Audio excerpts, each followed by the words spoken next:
레이커의 AD1 모델의 사용법에 대해서 알아볼 텐데요. 우선 배터리가 들어가는데 이쪽에 들어가요. 이쪽에 위로 이렇게 잡아당겨 주시면은 이쪽에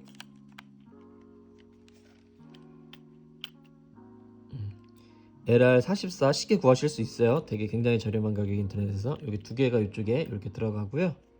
이거는 노출을 측정하잖아요. 이 카메라가 노출을 측정하는데 사용된다고 보시면 돼요. 후레쉬가 따로 없는 모델이기 때문에 이 조만한 건전지로도 충분히 사용이 가능하겠죠. 이렇게 하고 배터리가 잔량의 유무를 확인할 수도 있는데 이 배터리 체크 버튼을 눌러 보시면 안에 뷰파인더 안에 보면은 그 D라고 나와요. D. 네, 눌러 보시면 빨갛게 지금 잘 이렇게 이런 식으로 빨갛게 배터리에 D로 LED가 들어옵니다. 배터리가 없으면 불이 안 들어오겠죠. 우선은 필름을 넣는 법부터 해서 사용법 대해서 한번 알아보도록 할게요. 저는 오늘 사용할 필름은 후지 컬러 슈페리어 200 필름을 사용해 줄 건데요. 보통 그 필름 같은 경우에는 몇 장을 찍을 수 있는 장수랑 그 필름의 감도라는 게 크게 써 있어요. 뭐 코닥 골드 100이라든지 이렇게 해서 그 뭐 100, 200, 400, 800 이렇게 써 있는 게 감도라는 거거든요. 요 감도를 반드시 알아두셔야 돼요. 요 감도에 대해서 간략하게 설명드리면은 감도가 낮을수록 그 입자가 곱고 감도가 높을수록 입자가 거칠어요. 근데 왜 감도 높은 필름을 왜 사용하냐면은 빛이 없는 실내 촬영을 할 때 만약에 후레쉬를 사용하지 않고 오로지 빛만으로 촬영을 한다고 했을 때 이 감도가 높으면 높을수록 실내 촬영할 때 되게 유리해요. 입자가 좀 거친 대신에 물론 디지털 카메라는 요즘 기술이 좋아서 감도가 높아도 입자가 굉장히 고운데 필름으로 치면은 감도가 이제 800 이상 넘어가면은 입자가 좀 많이 거칠어진다고 보시면 되겠어요. 대신에 실내 촬영에 유리하다. 빛을 확보하는 데 있어서 그렇게 알아주시면 되겠고, 일반적으로는 보통은 뭐 100, 200, 400 요 안에서 가장 많이 사용한다고 보시면 되겠죠. 1, 200짜리 가장 많이 사용하고요. 요 감도를 반드시 알아두셔야 돼요. 네, 요 필름을 한번 넣는 방법은 요 레버를 아래로 당겨 볼게요.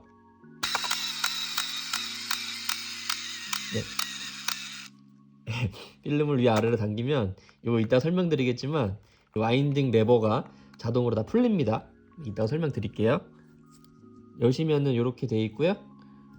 네, 이쪽에는 여기 스펀지로 다 막혀 있어요. 스펀지가 뭐냐면 차광 스펀지라는 건데 이 필름과 이 본체와에 이렇게 닿으면 이 틈새로 유격이 있어서 빛이 들어갈 수 있어요. 그거를 방지해 주는 거예요. 빛을 막아주는, 차광한다 그러잖아요.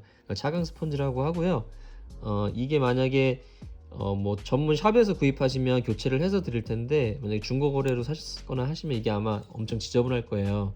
근데 이게 보통은 차광 스펀지가 이렇게 많이 안 들어가는데 이게 집에서 직접 교체하시려면 이게 잘라서 붙이는 게 어려운 게 아니라 이 전에 막 몇십 년씩 돼서 이렇게 늘어붙어 있는 이거를 제거하는 게 쉽지가 않거든요. 그래서 웬만하면 수리점에 맡기셔서 요거 새로 장착하시는 게 아마 괜찮으실 거예요. 요 필름을 이렇게 넣어줄게요. 네, 이렇게 꽂아준 상태에서 여기 은색 있잖아요. 여기다가 틈에다가 이렇게 꽂아주세요. 요 틈에다가 이렇게 넣어가지고 틈에다 이게 들어갔죠? 이 상태에서 요거를 살짝 돌려볼게요. 살짝 돌려서 한 요 정도까지 만들어 주세요. 요 정도까지. 네, 요 정도까지. 네, 그래서 이렇게 만들어 주신, 이렇게 맞물려도 이렇게 들어간 상태에서 요 리바인딩 버튼 눌러 가지고 닫아 주시고요. 이렇게 뚜껑을 이렇게 닫아 주세요. 그렇게 필름 장착하신 다음에 요 렌즈 쪽에 보면은 감도를 설정해 주는 게 있어요. 흰색으로 ASA라는 게 감도거든요. 저는 아까 후지 200이었잖아요. 감도가 200짜리였기 때문에 이렇게 감도를 200에다가 맞추도록 할게요. 네, 자신의 필름 100짜리인지 200짜리인지 그거 외워두시라 그랬잖아요. 네, 그 감도를 이렇게 맞춰주세요. 그럼 필름 장착은 된 거예요. 그렇게 하고 여기 보면 X로 돼 있잖아요.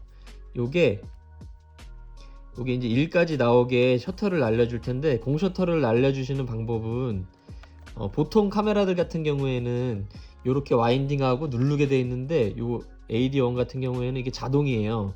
이게 태엽 방식으로 자동으로 이거를 감게 돼 있거든요. 네, 요거를 화살표 방향으로 이렇게 감아 줄게요. 이렇게 감아 주실게요.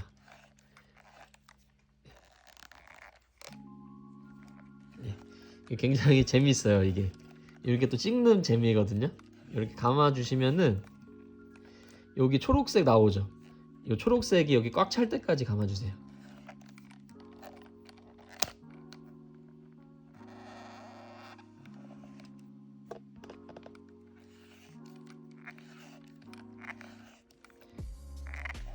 네, 거의 다 찼죠? 네, 이렇게 꽉 찰 때까지 이렇게 감아 주신 다음에 네, 태압이 감았기 때문에 이제 요걸로 이제 자동 카메라처럼 찍어주는 원리거든요.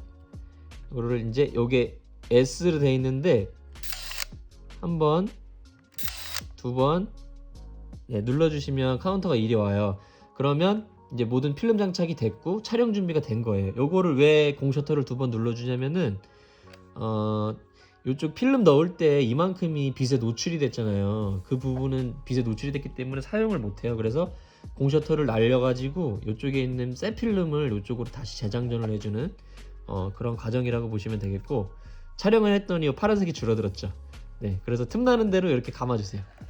네, 다 쓰고 감아도 되는데 틈나는 대로 이렇게 감아주시면 됩니다. 촬영하는 방법은 너무 쉽죠. 이렇게 필름 장착하시고 감도 맞추셨으면 이제 초점을 맞춰야 되잖아요. 네, 초점은 이 그림, 네, 사람의 상체가 이 정도 보일 만큼, 그리고 이 그림에 따라서 밑에 보면 거리도 있거든요. 그림이 좀 이해가 안 되시면은 피사체와의 거리가 미터가 편하시잖아요. 1m, 2.5m일 때, 1.5m일 때, 뭐 2.5m일 때, 5m일 때, 이렇게 요 정도가 5m고, 네, 5m 이상은 초점을 맞추실 필요가 없어요. 네, 5m 이상에 있는 거는 무조건 그냥 산의 모양으로 놓고 찍으시면 돼요. 그 5m까지만, 5m 안에서만 이렇게 초점을 맞추시고요. 그 이상은 그냥 무한대로 놓고 찍으시면 됩니다. 맨 처음에 이게 그림으로 좀 이해가 안 되시면은 거리로 대충 보면은 대충 그 거리를 알 수 있잖아요. 그 거리를 눈짐작해서 초점을 맞춰주시면 되고요. 이게 생각보다 초점이 안 맞을 것 같잖아요. 의외로 초점이 되게 잘 맞아요. 네, 목측식 카메라에 대해서 이게 초점이 좀 안 맞으면 어떡하지 고민하시는 분들이 있는데 생각보다 초점이 되게 잘 맞습니다. 그렇게 해서 초점 맞추시고 그냥 눌러주시면 돼요. 이렇게 촬영만 해주시면 되고, 이쪽에 보시면 또 데이터백 기능이 있어요. 이게 좀 앙증맞은데 연월일이거든요. 월일은 요걸로 조절을 해주시고요. 그 다음에 연은 요걸로 돌려가지고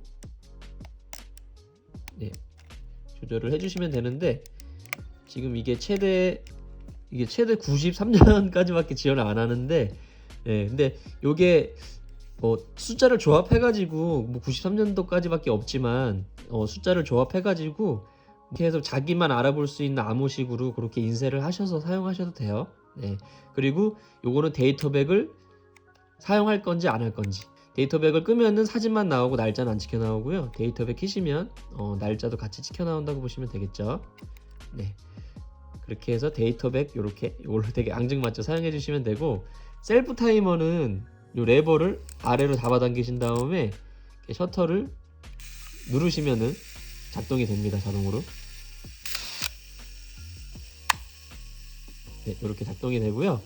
그다음에 이쪽에 보시면 S랑 C가 있어요. 이 C가 뭐냐면 이 연사가 돼요. 왜냐면 이 태엽으로 다 넘기기 때문에 이 C를 놓으면은 연사 촬영 모드거든요. 그래서 제가 눌러볼게요. 굉장히 빠르게 연사가 돼요. 신기하게. 그리고 요 S는 모드 싱글 모드예요. 그냥 한 컷 촬영.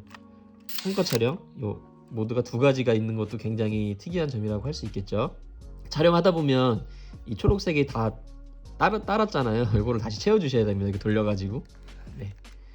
열심히 돌려서 다시 충전을 해주세요. 요거를 태엽을 다시 감아주시고요. 그리고 뷰파인더 보시면 이쪽에 그 동그랗게 이렇게 램프가 하나 있는데, 그게 적정 노출일 때는 그냥 그게 아마 노출이 어두우면, 그 주변 환경이 어두우면 빨간색으로 표시가 되거든요. 그럴 때는 좀 주변 환경이 어둡기 때문에 흔들림에 주의하라는 뜻이기 때문에 흔들리지 않게 주의해서 카메라를 딱 잡으시고 촬영을 해주시면 됩니다. 이쪽에 보시면은 그 동그란 점이 있을 거예요. 동그란 램프가, 그게 그 주변 환경이 어두우면 빨간색으로 나옵니다. 네, 그리고 다 촬영하신 필름을 빼주는 방법은, 우선 이 와인딩 할 때는 이쪽으로 감잖아요. 근데 필름을 빼주실 때는 이 빨간 선과 이 빨간 선을 맞춰 주셔야 돼요. 반대 방향으로 돌려서 이렇게. 네, 반대 방향으로 돌린 상태에서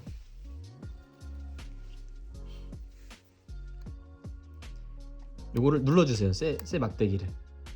네, 이게 만약에 이렇게 안 맞춰져 있잖아요. 그럼 이걸 눌러도 고정이 안 되거든요. 그러니까 요거를 반드시 빨간 선끼리 맞춰 주셔야 돼요. 리와인딩 포지션이라고 돼 있잖아요. 그러니까 리와인딩 할 때 쓰시는 거라 보시면 되고, 요거를 쏙 눌러 주시면 쏙 들어가거든요. 그 상태에서 요거를 필름을 감아 주시면 됩니다. 반드시 요거를 눌러 주신 상태에서 감아 주셔야 돼요. 이게 뭐냐면, 필름이 한번 이쪽으로 감기면 다시 이쪽으로 원래는 감기지 않게, 역으로 감기지 않게 설계가 되어 있는데, 그 기어를 풀어주는 역할을 해요. 만약에 이걸 누르지 않으면 이게 필름이 팽팽하게 당겨지면서 중간에서 필름이 끊어질 수도 있거든요. 그렇기 때문에 필름 감으실 때는 반드시 그렇게 감아주시고요. 감다 보면 되게 뻑뻑하게 감기다가 이게 좀 되게 가볍게 감길 느낌이 있어요. 아마 감아보시면 느낌이 날 텐데, 그러면 필름이 다 감긴 거거든요. 네, 그럴 때 다 감겼으면은 필름 빼가지고 이거는 현상수에 맡겨주시면 되겠죠. 네, 오늘 이렇게 해서 리코 AD1 사용법 안마 알아봤고요. 궁금하신 점 있으시면은 댓글 남겨주시면은 확인하는 대로 댓글 남겨드리도록 할게요. 감사합니다.